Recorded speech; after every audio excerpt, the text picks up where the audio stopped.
আমাদের মাঝে এসে উপস্থিত হয়ে কৃতজ্ঞতা জানাচ্ছি ঢাকাবাসীকে। আমরা কষ্ট দিয়েছি আন্তরিকভাবে দুঃখ প্রকাশ করছি আমাদের আয়োজনের জন্য।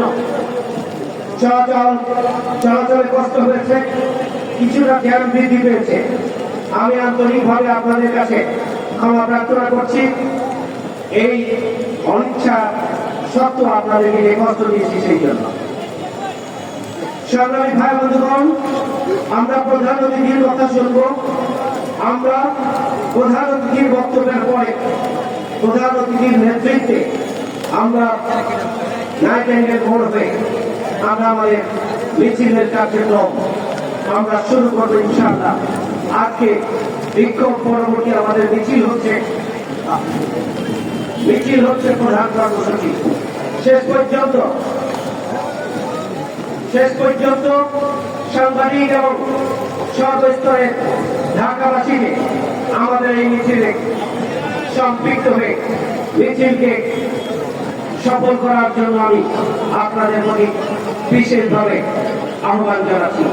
সংগ্রামী ভাইয়ের আমার, আজকে ইতিমধ্যে আপনারা বক্তব্য শুনেছেন। প্রধান অতিথির কাছ থেকে আপনারা আরো গুরুত্বপূর্ণ বক্তব্য শুনবেন। অন্তর্বর্তীকালীন সরকারের প্রধান একটি অপূর্ণাঙ্গ জুলাই ঘোষণাপত্র তিনি ঘোষণা দিয়েছেন। তিনি আইনি ভিত্তির ব্যাপারে বর্তমানে প্রথম যেমন সরকার পরিচালনা করছেন সেটি তাহলে অবৈধ হয়ে যায়। আমরা পরিষ্কার বলতে চাই, অপূর্ণাঙ্গ ঘোষণাকে পূর্ণাঙ্গ করতে হবে। এখানে আমাদের সেনা কর্মকর্তাদেরকে যারা জীবন দিয়েছিলেন সেই ঘটনা এখানে সম্পৃক্ত সংযোজন করা হয় নাই। ঘোষণাপত্রে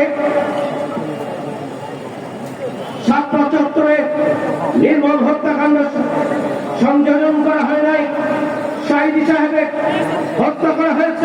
এই আন্দোলনে অংশগ্রহণ করেছিলেন সেই রেমিটেন্স যোদ্ধাদেরকে এই ঘোষণাপত্রে সংযুক্ত করা হয় নাই।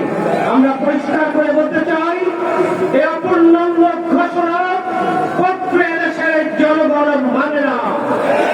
পূর্ণাঙ্গ করতে হবে এবং অবিলম্বে এই সরকার প্রয়োজন হলে কোন রাজনৈতিক দল যদি রাজি না হয় গণভোটের মাধ্যমে হলেও এই ঘোষণাপত্র এবং জুলাই সনদকে আইনি এবং সাংবিধানিক কাঠামোর আওতায় নিয়ে আসতে হবে।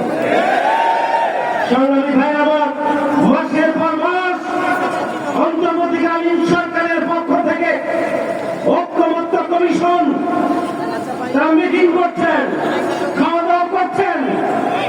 আপনারা একের পর এক মিটিং সিটিং প্রেস কনফারেন্স চালিয়ে যাচ্ছেন। জুলাই সনদের জন্য এখন পর্যন্ত আমরা বুঝতে পারছি না যে আবারও একটি রাজনৈতিক দলের নোট অফ ডিসেন্টের আনুগত্য করবেন না দেশের 18 কোটি মানুষের আনুগত্য করবেন। জুলাই সনদের আইনি ভিত্তি আপনারা দিতে পারছেন কিনা তার উপর নির্ভর করবে।